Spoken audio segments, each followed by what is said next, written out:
Hey guys, what's up? Producer engineer Alex Scott here with Consordini.com. Thank you guys so much for checking out another one of our review videos. This is going to be a truly epic video. We are looking at one of my absolute favorite software tools in the entire world. We are looking at Izotope's Ozone 8. Now, if you guys need a fully featured mastering suite that's going to take care of every stage and point and function within a mastering chain that you could ever possibly imagine, Ozone is going to be your solution. Now, I want to do a few quick disclaimers before I get too into this video. First and foremost, this is going to be a very long video. I'm not sure exactly how long, but probably 20, 30, maybe even longer minutes. That is because Ozone is incredibly complex. It's incredibly deep. There's a ton of stuff that I want to talk about and show you guys. I'm also going to be kind of showing you how to use these tools as we go through them. So it's going to be part review, part little bit of tutorial kind of a thing. So just please stick with me. If you guys want to jump ahead and try to find a particular module or something, you are free to do so. I'm going to try to cover absolutely as much as I can and as much as I know about, but there's so much going on in here. It's insane. So I probably will miss a few things. Don't yell at me in the comments if I do, or do, whatever. But the second thing that I want to mention before we get going is just a note on mastering overall. I always recommend that artists, producers, even mix engineers, if you're working on projects and you're real serious about them, you want to get it professionally mastered by an actual mastering engineer. There's a lot of really technical stuff that goes into mastering that, you really just have to have a ton of experience in that particular field in order to really know how to do. I mean, I've worked with some really incredible mastering engineers, that guys like Dave Glasser here in Colorado, who's a 2-time Grammy Award winner. He does stuff that goes way over my head, that's for sure. And I've been mixing records for 10 years professionally. So, again, it's just something that you really want to have somebody who knows what they're doing in that particular field focus on for you. And, I highly recommend doing that. Get a fresh set of ears on the project, all that kind of stuff. It's always a good idea. But I totally understand that for a lot of us, we don't have the budget, we don't have the time, we don't have the ability to go to somebody like that, to either send our files off or go to an actual mastering facility and master our project. I know I work with a ton of artists, either locally in Denver or like mixing records for people online or whatever, and they have budget for me and to come into my studio and work, but they don't necessarily have that additional budget or time within their deadline or whatever to bring in that actual mastering engineer, so they will have me go ahead and do it for them. I also work on a ton of more commercial type projects, so like music design for licensing, sound design, music and dialogue for video games, TV commercials, radio commercials, short film projects, all this kind of stuff. And a lot of times, especially for really commercial advertising stuff, the deadlines are really, really tight. Clients might want a track back within 12, 24 hours, something like that. And so I have to be able to get that turnaround going. And it can be very difficult to send something off, have it professionally mastered, get it sent back, then you send it to the client. Maybe they want some revisions, so you got to tweak it, send it to the mastering engineer again, maybe even pay them a second time. It's difficult to integrate that into your process. So if any of that applies to you and you're like me, sometimes we do have to master ourselves. And if that is the case, Ozone 8 is the best tool on the market that I have ever found for that particular process. So let's go ahead and dive in and take a look first at just the overall layout that we have here in Ozone. So it is kind of a signal chain based deal. We have these different modules. We have an EQ, an exciter, a dynamic EQ, a compression or dynamics module, imaging, post EQ, which is basically, it's exactly like the first EQ. It just allows you to use 2 of them if you need to within your signal chain. A vintage style limiter, quote unquote, and a maximizer, which is going to do our volume normalization. And you just drag each of these modules or click on them, and they will populate up here in our signal chain. We can rearrange them however we need to, and it does flow, the sound flows in a linear fashion from left to right. We have our metering over here, input gain, output gain, some other really slick controls down here that I will get to in a bit. But let's go ahead and start taking a look at a few of these modules. The first one that we have is our Equalizer. And when you just very first open it up and start looking at it on the surface, it's an EQ. but this thing goes deep, okay? You can do a ton in here. So let's just pull up a low shelf to work with as kind of an example. So first of all, it auto kind of defaults to 4 bands, but we do have up to 8 bands available.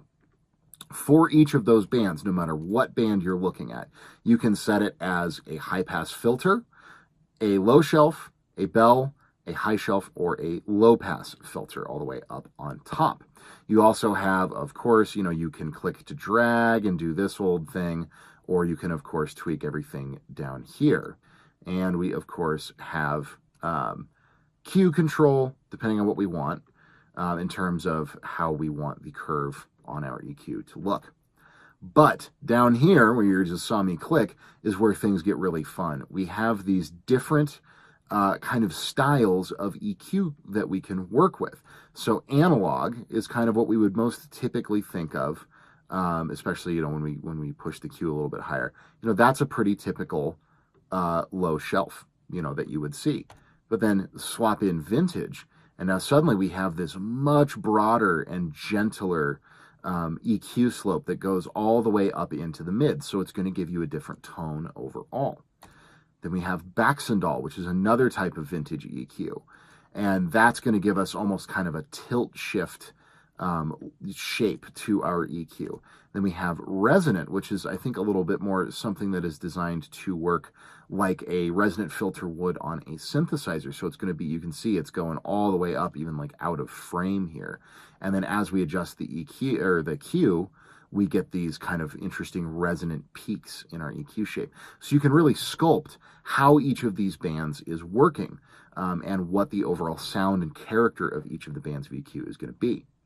So when we're notching something like that, a problem frequency, even if we pull our Q as tight as it'll go, we still have these shoulders in here, right, where it's going to be affecting the frequencies around that frequency that we're trying to notch. Well, we can toss the EQ into digital mode, and suddenly this is going to bring up surgical, okay? And you can see that on this band here, kicking in that surgical mode, it really makes that EQ extremely precise. It removes any of that kind of blur around the shoulders, makes the valley even deeper, so that you can really, get that nasty frequency that you don't like and really not touch much around it. Okay, incredibly handy for the kind of technical EQing side of mastering. Now, that's all awesome, but we can also throw this whole EQ into mid-side mode, which gives us totally independent EQ curves for our mid channel, the mono information in our mix, and the side channel, the stereo information in our mix. So incredibly useful. For instance, when I've got a client and they might be sending a master to vinyl, they're going to get something pressed to vinyl. One of the very important things that you need to know about doing tracks for vinyl is that you cannot have a ton of stereo low frequency information. Everything in your kind of bass area cannot be super wide in the stereo image. If you do that and you manage to get it pressed onto a record, it will actually chuck the needle out of the groove. It'll interfere with tracking horribly, and nobody will be able to play your record. And then beyond that, it just causes, even if it's just going to digital, having a ton of stereo low-end information can cause just really weird phase shifting, and it's not something we want. So we can go into our side channel here, scrub out any unnecessary bass information, maybe make it a little brighter to make the mix feel wider, and then come back into our mid channel and do anything else we need to do, again, with correcting problem frequencies, enhancing low end, anything like that.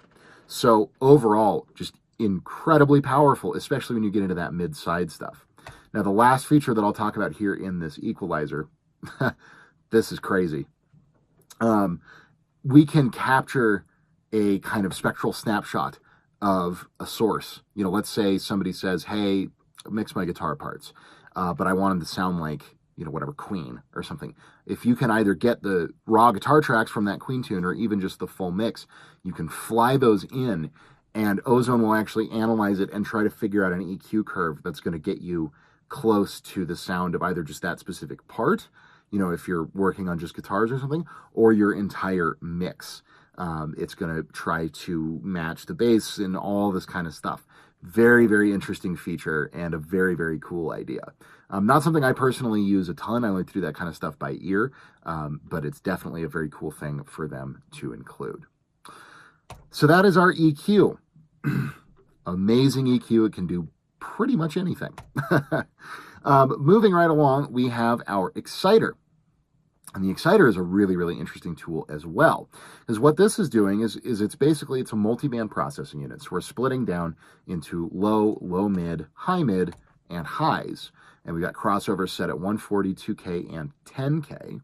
And within each of these bands, we can add all these different types of saturation. So let's go up here into our high mids. We can open up this little menu here, and we have analog, retro, tape, tube, warm, triode, and dual triode. These are all different types of saturation that it's going to be doing, and it'll focus it specifically in that band. So listening, we can actually solo each band and try analog.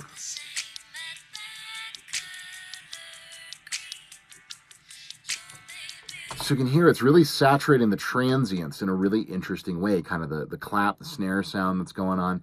It's bringing out some interesting tonality in that. Then maybe let's go to retro. It's a little more aggressive, a little more distortion-y. Tape. Interesting. So tape is like really pushing the more high frequencies in that spectrum out a little bit. So you can really go in and just sculpt each band. You know, this is great for a situation where you're working on a tune and you're like, I just don't, you know, the top end just feels weird and I'm trying to EQ it, I'm trying to compress it. I just don't know what it is. It's just funky. You can totally go in, solo that top band and start playing with different saturation, and it's going to sculpt it and get it to feel exactly how you want it to feel. And oh yeah, by the way, we can do all of this in mid-side, of course. So we can again work on independently our mid and side channels and do different saturation schemes to each one. Just such a cool way of thinking about, you know, how to sculpt the tone of your overall mix or your master. I would never have thought of a tool like this, you know, having something that does what this does, but Ozone has. And they've tossed it in here, and it's incredibly powerful. I use it all the time. Super, super cool. Moving right along, dynamic EQ. This thing is incredible, especially when you're dealing with these problem frequencies, okay? Scenario. Let's say you get a mix, or you're working on a mix or whatever, working on a master, and it's a great sounding mix, but the vocal's a little spitty. It's a little bit sibilant. You've got a little bit of the yucky stuff up in that kind of 3 to 7K range. Well, the first thing that you would probably reach for is like a notch filter, right? To try to get rid of those unpleasant frequencies. And that's a perfectly fine way of doing it. But if your mix sounds really good otherwise, and suddenly you go in there and you start notching out these frequencies and trying to do stuff after the fact, suddenly your guitars sound weird, your keyboards maybe sound weird, your drums sound weird. It's going to screw up the rest of the tone of your overall mix. That is where our buddy Dynamic EQ comes in. Watch this. It's easiest to just pull it down, and you'll see on our actual EQ line here, I'm not EQing. I'm creating the space where an EQ is going to happen. You do something to the way I see. So you can see as that frequency is building up, right now I've got it, you know, again, right around 4 to 6K, it's going to start ducking there. So what you can do is you can go in and you can find that sibilant point on the singer, find that frequency, notch it out with your dynamic EQ, and your dynamic EQ is only going to punch that frequency down when it's triggered. And if you look down here, you have these almost compressor-like controls: threshold, attack, release. You got a little, you know, kind of compression graphic here, in addition to all of your normal EQ stuff. And you have different options for what type of EQ you're doing, you know, in terms of the shape of it. Again, we can go analog versus digital here, which will change the tonality and how it's responding. And oh yeah, by the way, of course, like everything else in Ozone, we can put it into mid-side and do dynamic EQing on our mid separate from our side. I mean, the level, just how powerful you can get into in here. And you can even set it up as a separate light, right and left. I just found that out just now. I didn't know you could do that. Let's say you've got something panned way over on the side in your master and it's snatty. You can go in there and do that. That's incredible. The level of depth there is to each of these modules is just staggering, and how much control you can go in there into it, go in and have on everything is, whew. Oh man, it's awesome. 6 bands, by the way, in our dynamic EQ that you can work with. Just an incredible, incredible tool. Because it'll really help you get rid of those problem frequencies, but then not affect the rest of your mix. Moving along into dynamics, this is our kind of catch-all compressor. It is a 4-band, multi-band compressor. And interestingly enough, while it's incredibly feature-rich, there isn't as much sort of creativity going on in this one. It pretty much just has everything you would expect of a compressor. Ratio, attack, release, the overall knee. You also have the option to come in here and kind of paint your compression curve if you prefer to think about things that way. And you can, of course, paint separate bands or set up separate compression schemes on each band. Right now, again, 4-band. You can also just use it as like a 2-band, 3-band, single band, kind of typical compressor that you can do all of that. It does have a limiter in line as well, which is fully editable, shiftable, however you want it, whatever you want it to do. And of course, you can do this whole thing in mid-side and treat your mid and side signals separately, just like in all the other modules. One of my favorite features. And it's, I do kind of wish that the guys at Izotope had included a little bit more kind of coloration and fun into this compressor. That would, kind of get me stoked. I do love kind of this vintage style emulation that they've got hidden in some other places. It's not as much in the compressor, but it is an incredibly powerful and full-featured compressor nonetheless. Moving on into imaging, this one is awesome. It's a lot simpler than some of the other stuff in here, but it is just as impactful. This, again, is going to split our signal down into a multi-band kind of deal. Same crossover points. And in all of these modules, these multi-band modules, these crossover points are always editable and lockable to anywhere that you want. They don't have to be at these specific points. But you can actually go through here and solo each band if you would like, or listen to the whole thing as a whole, and just control the overall width of each band. We have some great metering in here as well, polar sample, Lissajous graph if you want to look at it that way, or we do have a stereo waveform view here. Lots and lots of cool ways to look at it. We also do have this stereoize function, which is kind of that Haas effect, will delay one side by a set number of milliseconds. I don't really use that because it's usually pretty extreme and you can run into some really weird phase issues. But I just kind of have a general thing that I do, which is real wide on the top, progressively narrower down into the mids, and then I actually decrease the width on that low end. So here's without.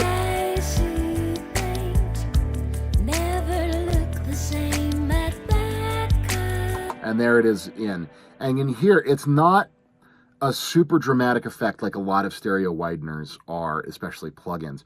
It just opens, if your mix is a room or a box, it just gets bigger. Just bigger, wider, cooler sounding, cooler feeling, more depth, all that good stuff. I love the imagery. It's, again, really simple to use. You don't really have to, go in and do all this tweaking. Which is one thing that I hear a lot of people complain about with some of the Ozone modules, is they're like so incredibly technical that you really have to know what you're doing to get in and get the most out of it. And I get that, but some of them are really easy to use, and the imager in particular for the effect that it gives you. Oh, love it. Moving along, we have post EQ, which is basically identical to our other EQ. You can just, as I said at the beginning, only use one of each of these modules in a chain. So in case you do need to use 2 EQs for some reason, maybe you're using one to notch problem frequencies and then another one to sculpt, you can do that very, very easily.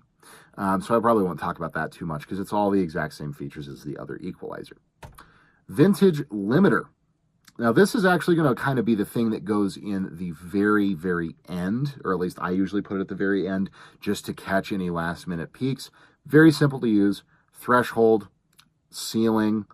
You can enable this to make sure that it really is, you know, a kind of a true peak algorithm so that nothing ever will get, even for picoseconds, won't ever go above our set thresholds here. We do have character, which is going to affect the release and that kind of, you know, ratio, that kind of stuff a little bit. And then mode, analog, tube, or modern, really just kind of, you know, again, changes the overall character of what the limiter is doing, but it is generally very transparent. And then the last thing last of our modules is our maximizer. And this is what's going to be doing our volume normalization and leveling. So it works kind of like a compressor, kind of like a limiter, but also does this normalization to the audio, which is really just a kind of averaging of the volume. It's what really gives it that ready for radio feel where, you know, the whole song becomes a very consistent volume, all that kind of stuff. And you have a lot of, this is where it gets a little bit more technical. We have this amazing learn threshold feature, so you can set a target LUF value and play the song, and it will adjust and get you to that target LUF. It does, you know, again, we can set true peak and set a ceiling, which is where it starts to act a little bit more like the limiter. Character slow or fast, this is going to mess with your attack and release times. And then stereo independence will control how the gain reduction and normalization is occurring between the two channels, whether the channels are being summed and the whole mix is being ridden, or there's some independence between the transient elements and the sustained elements in your left and right channels. And then transient emphasis, last but not least, is going to alter the attack of how the normalizer is working and let your transients come through a little bit more naturally. There are all 8 of our modules in Ozone. Sorry, it's a lot to talk about and a lot to remember. And actually, you know, I use it every single day and I use bits and pieces, but can't say I've ever actually sat down and like gone through all of them and, you know, in that much detail. But it just reinforces the point. There is so much in here. It is crazy to me how much Izotope has been able to pack into this plugin. It's available through a subscription model, kind of a rent-to-own type deal. I think it's like $12 a month, $15 a month, something like that. It's used on basically everything that comes through my studio. You also really do not have to use it just as a mastering tool. You can use it as a mix tool. It's a little bit feature-rich for that, perhaps, but you know, if you wanted to use the imager on like some background vocals or something, you're totally free to do that. Now, we also have another huge thing here is this amazing preset manager, which just has just days worth of presets for all different kinds of stuff, even getting into instruments and buses, like I was just talking about. You can totally use this on synths, bass DI, drums, pretty much anything. And then we do have, from Greg Colby, some kind of signature mastering presets.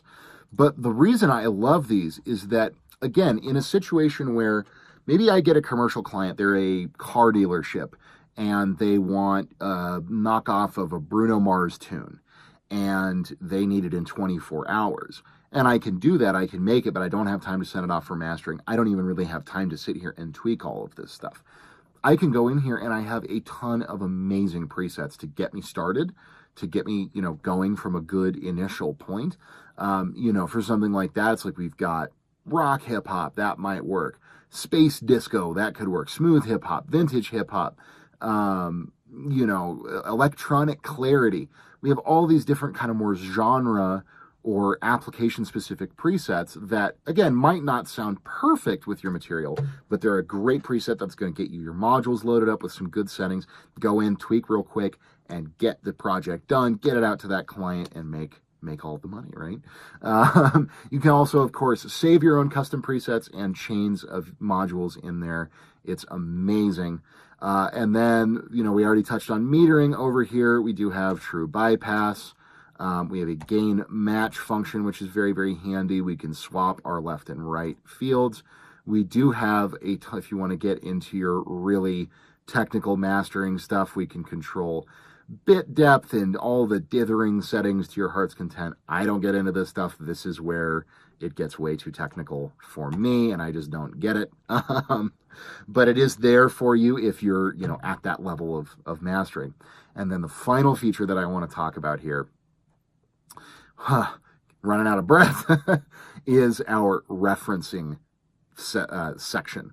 So what this allows us to do is we can go in here and, yeah, this is a hip-hop record that I actually just finished working on. And we can open another WAV file, another master, or an MP3 or whatever. It's going to intelligently split up the song into different sections. And it's going to let us either loop the whole thing or loop just those sections. And we can, in real time, here we're listening to our track that we're working on. One hand on your heart, one hand out the door. Looking for more. Throw my problem. And we can hot swap in between each of these tracks, our reference and the actual track that we're working on. This is invaluable. If somebody sends me, you know, I'm mastering a record for somebody and they say, hey, I really want it to sound like whatever, Beach Boys' Pet Sounds, I can fly that in as a reference and listen and gain match and EQ match and get it as close as possible, all just with this simple little click of a button. It's also incredibly handy when I'm working on a whole record, because I can go, you know, project to project and gain match, you know, use one song that we really like the volume and the feel of and use that song as the reference for EQing piece to piece. So again, a feature I would never have thought to include in a plugin because I'm used to just having it open in a media player in another window or something. But the ability to just in real time swap back and forth between these options, it's just amazing. Incredibly handy, incredibly efficient. So that is Izotope Ozone 8. Again, thank you guys for sticking with me through this video. We're approaching half an hour at this point. I do appreciate you, if you've watched through the whole thing, I hope it's been really helpful. I just can't sing the praises of the software enough. The guys at Izotope have done such an incredible job here, making the whole thing as easy to use and yet as feature rich as possible. Like they're, as you guys have seen throughout this whole video, you can go super deep and super detailed and make it do exactly what you want, or you can paint with really broad strokes. It's all just in how you set it up. The presets are incredible. The referencing abilities of it are incredible. It sounds great. Of course, that's always the most important thing. So I just can't recommend it highly enough. If you find yourself needing to do mastering pretty often, I would highly recommend checking out Izotope Ozone 8. But what do you guys think? Do you use Ozone 8? Do you use any other mastering suite style software? What are your favorites? What do you like to do? I always love hearing from you guys, so please let me know your thoughts, opinions in the comments down below. Again, my name is Alex Scott with Consordini.com. Thank you guys so much for checking out the video. Hope you enjoyed it, and I will see you in the next one.